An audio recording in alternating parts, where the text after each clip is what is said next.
पहली कहानी कानपुर की है। ये बात 2017 की है। कानपुर के महेंद्र नगर में बंगाली कॉलोनी है। 21 अक्टूबर की सुबह महेंद्र नगर की बंगाली कॉलोनी में रहने वाला चौकीदार अमर मंडल रोज की तरह दिशा मैदान के लिए खेतों की ओर गया। खेतों से गुजरते समय उसकी नजर गोविंद के खेत में पड़ी एक प्लास्टिक की बोरी पर पड़ी, जिसका मुंह बंधा हुआ था। बोरी की स्थिति कुछ संदिग्ध लग रही थी, जिससे अमर मंडल को शक हुआ। मामला गंभीर लगने पर उसने तुरंत कानपुर जिले के सचंडी थाना क्षेत्र की पुलिस को फोन कर इस संदिग्ध बोरी की सूचना दी। सूचना मिलते ही थाना प्रभारी जयप्रकाश शर्मा अपनी टीम के साथ तुरंत घटनास्थल पर पहुंच गई। तब तक मौके पर भारी भीड़ जमा हो चुकी थी। संदिग्ध बोरी जिस खेत में पड़ी थी वह हरिओम गत्ता फैक्ट्री और शराब के ठेके के बीच स्थित था। स्थिति की गंभीरता को देखते हुए थाना प्रभारी ने सावधानी पूर्वक बोरी को खुलवाया। बोरी के अंदर प्लास्टिक के तिरपाल में लिपटी लगभग 24 से 25 वर्ष की एक युवती की नग्न लाश पाई गई। यह मंजर देखकर वहां मौजूद लोगों के बीच सन्नाटा फैल गया। थाना प्रभारी ने बिना देर किए इस सनसनीखेज घटना की जानकारी उच्च अधिकारियों को दे दी। सूचना मिलते ही थोड़ी ही देर में एसपी जेपी सिंह और एसपी देहात सुशील कुमार भी मौके पर पहुंच गए। हालात को देखते हुए पुलिस अधिकारियों ने डॉग स्क्वाड और फोरेंसिक टीम को भी बुला लिया। फोरेंसिक टीम ने मौके से सबूत इकट्ठा करने शुरू कर दिए। वहीं खोजी कुत्ता लाश को सूंघकर खेत से करीब 200 मीटर दूर एक मंदिर के पास तक गया, फिर वहीं से लौट आया। ये देखकर पुलिस वालों ने अंदाजा लगाया कि लड़की की हत्या कहीं और की गई थी और लाश को यहां लाकर फेंका गया है। पुलिस अधिकारियों ने भी मौके का ध्यान से मुआयना किया। जांच के दौरान पता चला कि युवती के पैरों में बिछियां थीं, जिससे यह साफ था कि वो शादीशुदा थी। वह दुबली पतली थी और उसका चेहरा किसी भारी चीज से बुरी तरह कुचला गया था, जिससे पहचान करना मुश्किल हो रहा था। शव के नीचे के हिस्से पर खरोंच के निशान थे और दोनों हथेलियों पर घसीटने या रगड़ के निशान दिखाई दे रहे थे। सबसे हैरान कर देने वाली बात यह थी कि उसके गुप्तांग पर भी जख्म थे, जिन्हें देखकर लग रहा था कि उन्हें किसी गर्म चीज से जलाया या दागा गया हो। यह सब देखकर पुलिस को शक हुआ कि युवती के साथ हैवानियत की सारी हदें पार की गई थीं। घटनास्थल पर जमा भीड़ में से कोई भी उस युवती को पहचान नहीं सका। इससे साफ हो गया कि वह लड़की आसपास की रहने वाली नहीं थी। जब पहचान नहीं हो पाई तो पुलिस ने जरूरी कानूनी प्रक्रिया पूरी करके शव को पोस्टमार्टम के लिए लाला लाजपत राय अस्पताल भिजवा दिया। इसके बाद एसपी सुशील कुमार ने थाना प्रभारी जयप्रकाश शर्मा को सख्त निर्देश दिए कि इस ब्लाइंड मर्डर का जल्द से जल्द खुलासा किया जाए और कातिल को गिरफ्तार किया जाए। उन्होंने ये भी कहा कि अगर जांच में कोई अड़चन डाले या फिर किसी तरह का राजनीतिक दबाव पड़े तो जरूरत पड़ने पर ऐसे लोगों के खिलाफ भी सख्त कार्रवाई की जाए। एसपी के निर्देश मिलने के बाद थाना प्रभारी ने चौकीदार अमर मंडल को वादी बनाकर अज्ञात व्यक्ति के खिलाफ हत्या का मुकदमा दर्ज कर लिया और मामले की तहकीकात में जुट गए। महेंद्र नगर की बंगाली कॉलोनी और पनकी इलाके के बीच दर्जनों फैक्ट्रियां हैं। थाना प्रभारी को शक था कि शायद युवती उन्हीं फैक्ट्रियों में से किसी एक में काम करती थी और किसी दिल टूटे आशिक ने गुस्से या बदले में उसकी हत्या कर दी हो। इसी शक के आधार पर उन्होंने उन फैक्ट्रियों की जांच शुरू की जो घटनास्थल के 1 से 1.5 किलोमीटर के भीतर स्थित थीं। थाना प्रभारी सबसे पहले हरिओम गत्ता फैक्ट्री पहुंचे और वहां काम करने वाले कर्मचारियों को मृतका की तस्वीर दिखाई, लेकिन किसी ने भी उसे पहचानने से इनकार कर दिया। इसके बाद वे पास के शराब के ठेके पर गए और वहां मौजूद कर्मचारियों को भी फोटो दिखाई, लेकिन वहां भी युवती की पहचान नहीं हो सकी। 23 अक्टूबर को थाना प्रभारी जयप्रकाश शर्मा चतुर्वेदी गत्ता फैक्ट्री पहुंचे, जहां उस समय फैक्ट्री मालिक राकेश चतुर्वेदी सहित 8-10 कर्मचारी मौजूद थे। राकेश चतुर्वेदी और कर्मचारी को मृतका की तस्वीर दिखाई। राकेश चतुर्वेदी ने बताया कि वह इस फैक्ट्री में काम करने वाले रमेश की पत्नी है। यह जानकर थाना प्रभारी जयप्रकाश शर्मा को आशा बंधी कि अब केस की दिशा स्पष्ट हो जाएगी। इसके बाद उन्होंने रमेश और जोनिया के बारे में और जानकारी ली। इस जानकारी से पता चला कि रमेश पिछले कई सालों से चतुर्वेदी गत्ता फैक्ट्री में काम कर रहा था। उसकी मेहनत और लगन को देखते हुए फैक्ट्री मालिक ने उसे फैक्ट्री में ही रहने की जगह दे दी थी। इसके बाद रमेश अपनी पत्नी जोनिया और बच्चों के साथ फैक्ट्री के सर्वेंट क्वार्टर में रहने लगा था। पिछले लगभग 1 साल से उसका छोटा भाई मुकेश भी उसके साथ रह रहा था, लेकिन दीपावली के तीसरे दिन मुकेश अपनी पत्नी और बच्चों के साथ गांव जाने के लिए फैक्ट्री से चला गया था। थाना प्रभारी ने राकेश से रमेश का पता पूछा तो जानकारी मिली कि रमेश बिहार के छपरा जिले के मिश्री टोला अमनौर का निवासी है। यह जानकारी थाना प्रभारी जयप्रकाश शर्मा ने एसपी देहात सुशील कुमार को दी तो उन्होंने रमेश को गिरफ्तार करने के लिए एक पुलिस टीम गठित की। इस टीम में थाना प्रभारी के साथ एसआई भूपेंद्र मिश्रा और सिपाही कर्ण सिंह तथा आशीष कुमार को भी शामिल किया गया। पुलिस टीम ने रमेश की तलाश में कई संभावित स्थानों पर छापे मारे, लेकिन रमेश का कोई पता नहीं चला और वह हाथ नहीं आया। पुलिस टीम रमेश की तलाश में उसके पैतृक गांव छपरा बिहार मिश्री टोला अमनौर पहुंची। वहां रमेश की मां के पास उसके दोनों बच्चे तो थे, लेकिन रमेश का कोई पता नहीं था। उसकी मां ने बताया कि रमेश बच्चों को छोड़कर वापस कानपुर चला गया है। उसने यह भी बताया कि उसकी पत्नी बीमार है और अस्पताल में भर्ती है। पुलिस टीम को यह समझने में देर नहीं लगी कि रमेश ने अपनी मां को गुमराह कर दिया और वह कहीं और छिपा हुआ था। इसके बाद पुलिस टीम कानपुर वापस लौट आई। चूंकि रमेश के कानपुर लौटने की जानकारी मिल चुकी थी, थाना प्रभारी ने अपने खास मुखबिरों को अलर्ट कर दिया और खुद भी उसकी तलाश में जुट गए। 27 अक्टूबर 2017 की शाम थाना प्रभारी को एक मुखबिर से रमेश के बारे में महत्वपूर्ण जानकारी मिली। मुखबिर की सूचना पर थाना प्रभारी शर्मा जी बिना समय गंवाए पुलिस टीम के साथ भीमसेन रेलवे स्टेशन पहुंचे।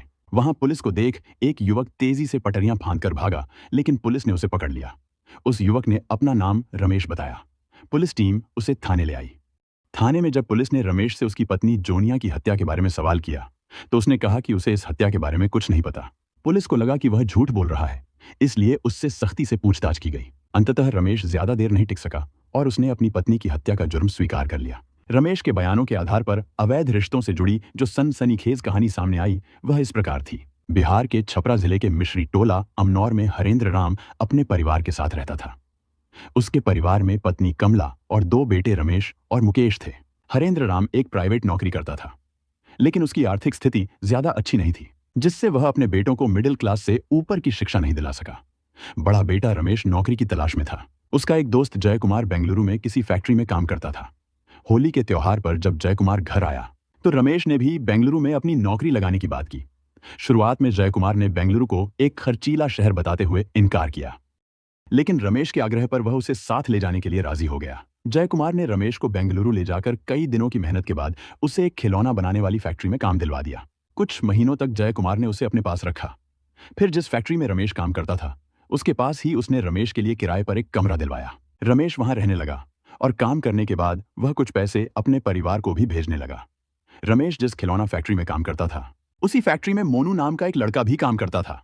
मोनू अपने परिवार, जिसमें उसकी मां और बहन जोनिया शामिल थीं, उसके साथ पास में ही रहता था। दोनों की एक ही जगह काम करने की वजह से दोस्ती हो गई और धीरे धीरे रमेश और मोनू में अच्छी दोस्ती और संबंध बन गए। मोनू के पिता की मृत्यु हो चुकी थी और अब उसकी मां और बहन का बोझ उसी के कंधों पर था। रमेश ने जब जोनिया को देखा तो वह उसे देखकर प्रभावित हुए बिना नहीं रह सका। वह जब भी मोनू के घर जाता तो चुपके से जोनिया को निहारता रहता। जोनिया भी समझ चुकी थी और दोनों के बीच एक अनकहा रिश्ता बन चुका था। एक दिन रमेश की बातों में आकर जोनिया घर से भाग गई। देर रात तक जब वह वापस नहीं आई तो उसकी मां को चिंता होने लगी। उसने आसपास ढूंढा, लेकिन उसका कुछ पता नहीं चला। मोनू को जब जोनिया के गायब होने की जानकारी मिली तो वह तुरंत समझ गया कि क्या हो रहा है, क्योंकि रमेश भी उस दिन काम पर नहीं आया था।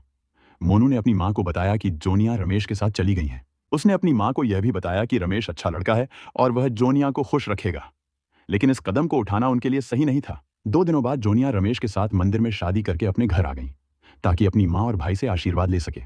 पहले तो उसकी मां बहुत नाराज हुई, लेकिन बाद में उन्होंने दोनों को आशीर्वाद दे दिया। जोनिया और रमेश ने बड़े प्यार के साथ अपनी नई जिंदगी की शुरुआत की।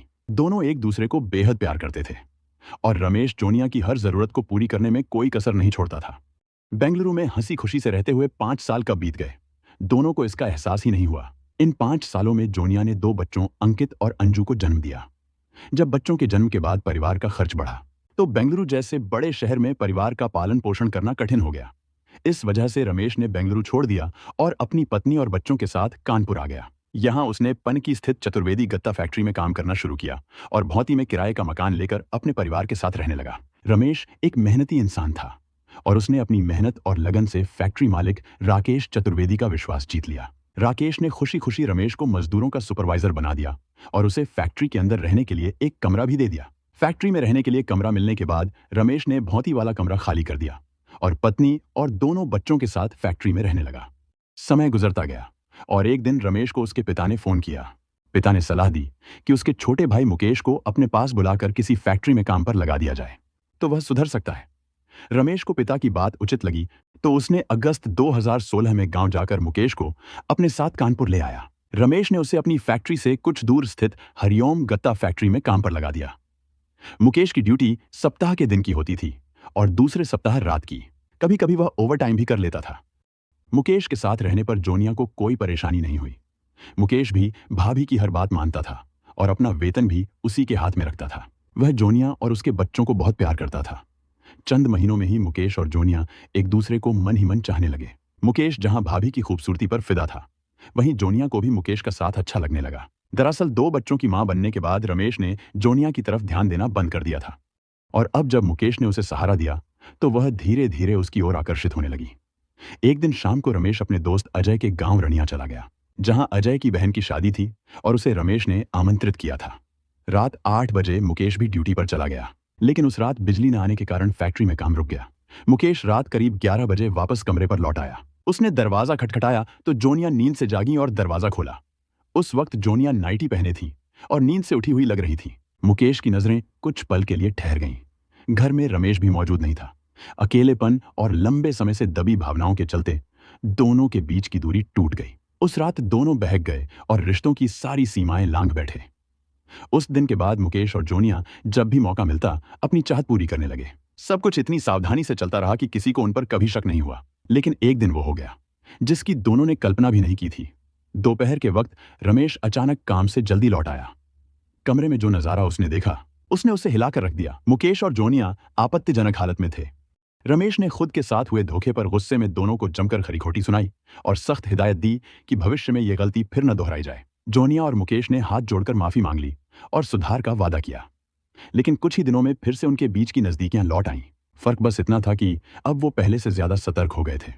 19 अक्टूबर 2017 को दीपावली का त्योहार था। एक दिन पहले ही रमेश ने फिर से मुकेश और जोनिया को आपत्तिजनक हालत में रंगे हाथों पकड़ लिया। इस बार रमेश का गुस्सा काबू से बाहर हो गया। उसने मुकेश की जमकर पिटाई शुरू कर दी, लेकिन मुकेश किसी तरह खुद को छुड़ाकर वहां से भाग निकला। गुस्से से तिलमिलाए रमेश ने फिर जोनिया को लात मारी और भड़ास निकालते हुए पूछा कि आखिर उसे क्या कमी रह गई थी जो उसने शर्म और रिश्तों की सारी हदें पार कर दी। जब जोनिया ने भी पलटकर जवाब दिया तो रमेश ने उसे बुरी तरह पीट डाला। इसके बाद वह गुस्से में शराब के ठेके पर गया और जमकर शराब पी। रात भर वह बेचैनी में इधर उधर टहलता रहा। सोचता रहा कि इस अपमान और धोखे का क्या समाधान निकाला जाए। अंत में उसके दिमाग में जो हल आया वो खौफनाक था।